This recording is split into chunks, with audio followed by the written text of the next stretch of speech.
السلام علیکم دوستو، ایک مزاحیہ قصہ پیش خدمت ہے۔ جنگل میں شیر نے حکم جاری کر دیا کہ آج سے ہر سینئر جانور جونیئر جانور کو چیک کر سکتا ہے۔ نہ صرف چیک کر سکتا ہے بلکہ سزا بھی دے سکتا ہے۔ باقی جانوروں نے تو اسے نارمل لیا، پر بندر نے خرگوش کو پکڑ لیا اور رکھ کے چپیڑ دے ماری اور پوچھا کہ ٹوپی کیوں نہیں پہنی تم نے؟ خرگوش بولا، سر میرے کان لمبے ہیں اس لیے نہیں پہن سکتا۔ بندر نے کہا اوکے چلے جاؤ۔ اگلے دن پھر خرگوش چہل قدمی کر رہا تھا۔ بندر نے اسے بلایا اور رکھ کے ایک کان کے نیچے دی اور پوچھا ٹوپی کیوں نہیں پہنی؟ خرگوش نے روتے ہوئے کہا، سر کل بھی بتایا تھا کہ میرے کان لمبے ہیں، میں نہیں پہن سکتا ٹوپی۔ بندر نے کہا اوکے گیٹ لاسٹ۔ تیسرے دن پھر بندر نے وہی حرکت کی تو خرگوش شیر کے پاس گیا اور ساری کہانی بتائی۔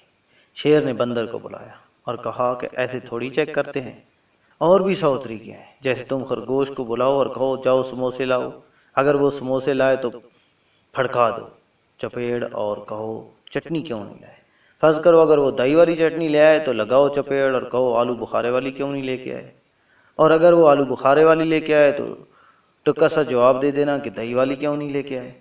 خرگوش نے یہ ساری کنورسیشن سن لی۔ اگلے دن بندر نے خرگوش کو بلایا اور کہا جاؤ سموسے لاؤ۔ خرگوش بھاگا بھاگا سموسے لے آیا۔ بندر نے پوچھا چٹنی لائے ہو؟ خرگوش بولا یس سر۔ بندر نے پھر پوچھا کون سی؟ خرگوش بولا سر دہی والی اور آلو بخارے والی دونوں لے کر آیا ہوں۔